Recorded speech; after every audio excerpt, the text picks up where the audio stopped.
الصلاة والسلام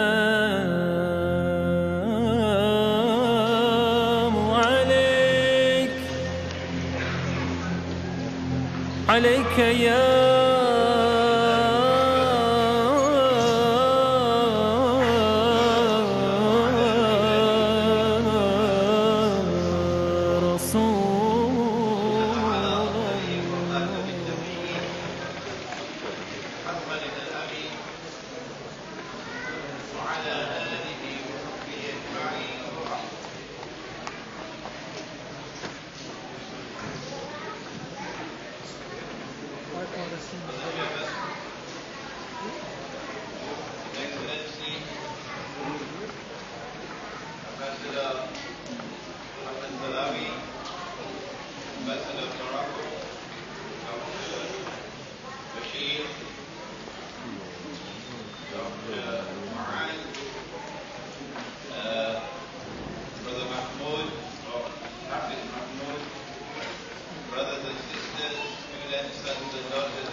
indicating that the earth is in danger. Together, we can save the earth. I congratulate you on your perceptiveness, for you're reading the world correctly. My topic is the Muslim village and the return to Fitrah. And thankfully I have only 25 minutes.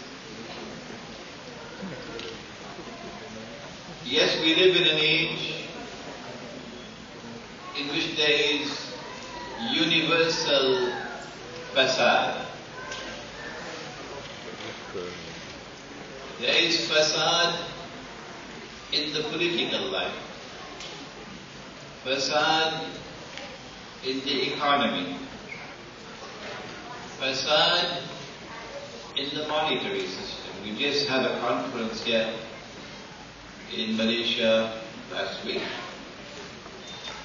on riba.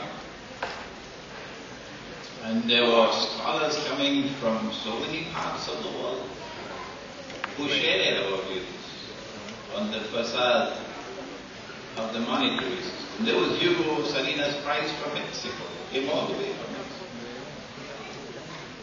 There is fasad in the food production, food that we eat, water that we drink. There is fasad in the male-female relationship, fasad in the sexual life, fasad most of all in the corruption of the inner sight, the capacity to see with the internal eye. What is fasad? Is there in the Quran. It is to corrupt, and to corrupt in such a way that can destroy. And that's why you have that slogan there, together we can save the earth, for the earth is dying. And because we perceive that this is not happening by accident. No, it's not happening by accident. If you believe that all the corruption in the world today is by accident, you should buy a one-way ticket to the moon. No, it's not happening by accident. It's happening by design. But you've got to study ilmu akhir zaman, Islamic eschatology, to understand that unfortunately the subject is not being taught. Unfortunately. In Surah Al-Kahf of the Quran, and for some strange reason here in Malaysia, you say Surah Al-Kahfi. Allah speaks about the young man and the cave who fled from a world which had turned away from Allah, like today's world. وَإِذِ اعْتَزَلْتُمُوهُمْ فَأَعُوذُ بِاللَّهِ مِنَ الشَّيْطَانِ الرَّجِيمِ وَإِذِ اعْتَزَلْتُمُوهُمْ وَمَا يَعْبُدُونَ إِلَّا اللَّهَ فَأْوُوا إِلَى الْكَهْفِ. And so they fled from that world. They withdrew from the world. It was like a ship which was sinking, and no one could prevent it from sinking. Those who saw with only one eye could not perceive that the ship was sinking, and so they remained on board. Some of them partying until morning time, others involved in very splendid da'wah, but the ship was sinking. But those who had eyes and could see, not like Dajjal who sees with only one eye, they could see that the ship was sinking. Oh yes. And they did what the young men did. They got off the ship. The Muslim village in the remote countryside is an attempt to withdraw from an earth which is dying, from a way of life which is becoming increasingly corrupt and godless. And if the countryside could preserve truth, preserve virtue, preserve a way of life which was stable and healthy, then one day the countryside could come back out and take a city. Mao Zedong did it in China. Fidel Castro did it in Cuba. Che Guevara was attempting to do it in Latin America. And Surah Al-Kahf took the young men to the cave. Perhaps they were in transit, but Allah put them to sleep.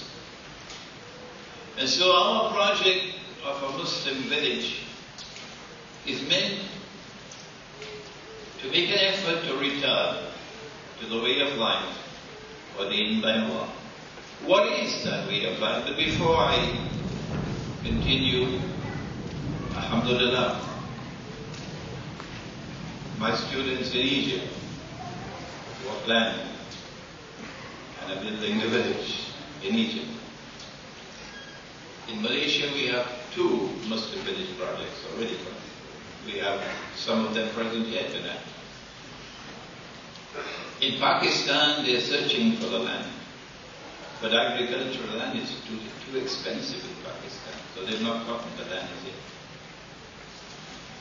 In Ivory Coast, they surprised me, and they've already bought the land in Ivory Coast, and they're on their way to build a village. And in South Africa, Cape Town, again, they're on their way. But there are so many requests from other parts of the world. And I say to them, go to the remote countryside and look for a place where land is available, which is arable land, where you can plant food, where there is water, and build a village. There are those in Bangladesh who are listening to me as I speak tonight. They've asked me tonight, tell us what to do when there is oppression from the state. And my answer is, if building an independent Muslim village is not possible because of state violence and state oppression, then go to an existing village and integrate yourself into that village. Why do we want to withdraw from society as it is now unfolding in the world, the global society? The verse of the Quran is in Surah Al-Rum. And listen to what Allah subhanahu wa ta'ala says. Fitrat Allah. How do we translate that? Is it Allah's fitrah? Allah's nature? التي فطر الناس عليها.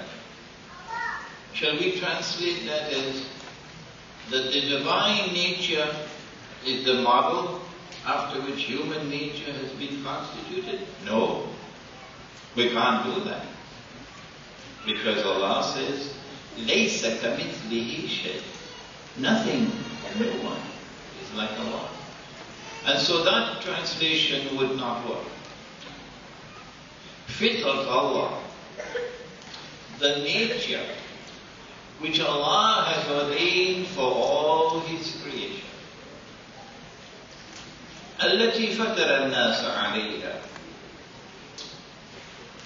He has created the human beings and ordained for them a fitrah or nature which is in harmony with the universal fitrah. There you are. Your subject is so apt and appropriate that human nature is constituted in a manner which is in harmony with the universal nature of all of creation. And at its reality, everything worships Allah. يُسَبِّحُ لِلَّهِ مَا فِي السَّمَاوَاتِ وَالْأَرْضِ. Everything praises Allah, glorifies Allah. And so there is a spiritual interpretation to all things.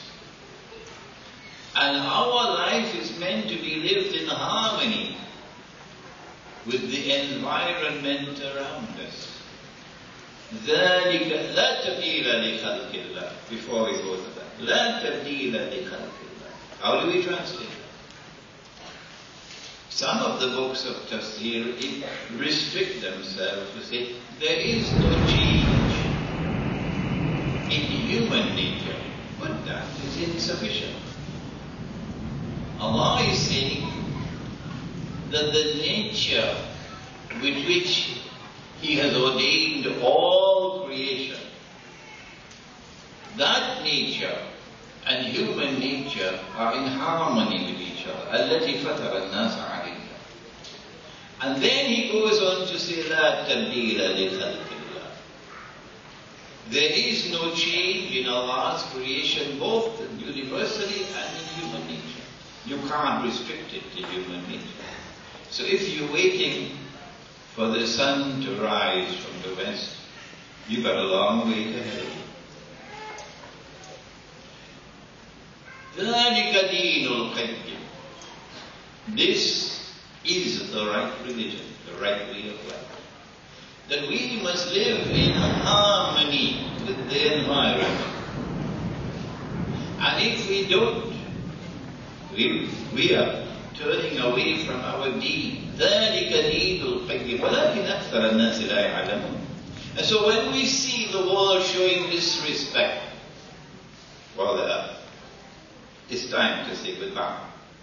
When we see the earth and the people of the earth coming together in one global society and showing disrespect for food and disrespect for the land with which we produce the food, it's time to say goodbye.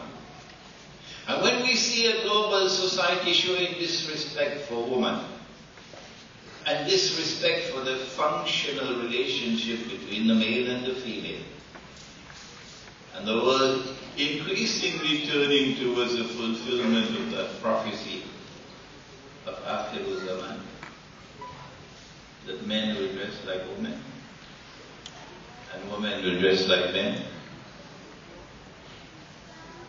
Why would men dress like women? And why would women dress like men? We know the part about women dressing like men because they want to assume the functional role of men in society. But why would men dress like women? Is it that is something in the food that we eat? Is it that you're planting hormone injections in the animals and our baby boys are growing up effeminate? When we see mankind turning away from fitrah in the male-female relationship, it's time to say goodbye. Because if you break the relationship between human fitrah and the fitrah around you, you live in disharmony with Allah's creation. You're heading for disaster. That ship is going to sink. And so we turn to the remote countryside and to small villages. And we make an effort to return to fitrah. And so we produce our own food. What's wrong with that? We don't want to eat the garbage from the supermarkets. What's wrong with that? We want our babies, our children, to eat pure food. What's wrong with that? Did they not say after they had slept for 300 years, if you sleep for 300 years, you wake up, you're going to be hungry, won't you? So they said, فَبَعَثُوا أَحَدَكُمْ بِوَلِيكِكُمْ هَذِهِ إِلَى الْمَدِينَةِ فَلْيَنْظُرْ أَيُّهَا أَزْكَى طَعَامًا. Go search for that food which is purest, grown organically, not chemical fertilizer, which destroy the soil. So we go to the Muslim village to plant and produce our own food, pure food, while they're eating garbage. What's wrong with that? We want to ensure the water that we drink is pure water. What's wrong with that? But most of all, we want to ensure that we live as a society, that we are allowed in. And so the male would be like the day, and the female like the night. Is that not what the Quran says? وَاللَّيْلِ إِذَا يَغْشَى وَالنَّهَارِ إِذَا تَجَلَّى. And then what did Allah say? وَمَا خَلَقَ الذَّكَرَ وَالْأُنثَى. That the same way I created the day and the night, so too did I create the male and the female. The day has its own functional role, and the night has her own functional role. So the male has his functional role and the female has her functional role in society. And we want our baby boys to grow up as men and our baby girls to grow up as women. Enchantingly feminine women. What's wrong with that? And so when you want to see society as it used to be lived once upon a time, but now disappearing in today's godless world, it is to the Muslim village you'll have to come. Nabi Muhammad sallallahu ta'ala alayhi wa sallam, if he comes to our Muslim village, and if we are faithful to our effort to restore fitrah, would smile. One more thing before I end, because my time is up. Do you think that Allah created us with needs which cannot be fulfilled without buying and selling? I need a haircut. So I go to the barber. And when he cuts my hair, I offer him a copy of my book, Jerusalem in the Quran. He says, Sheikh, I'm not interested in your book. Barter has its limits. I need money. And when he takes that money from me, he can go to the market and buy some durian. So did Allah not create money?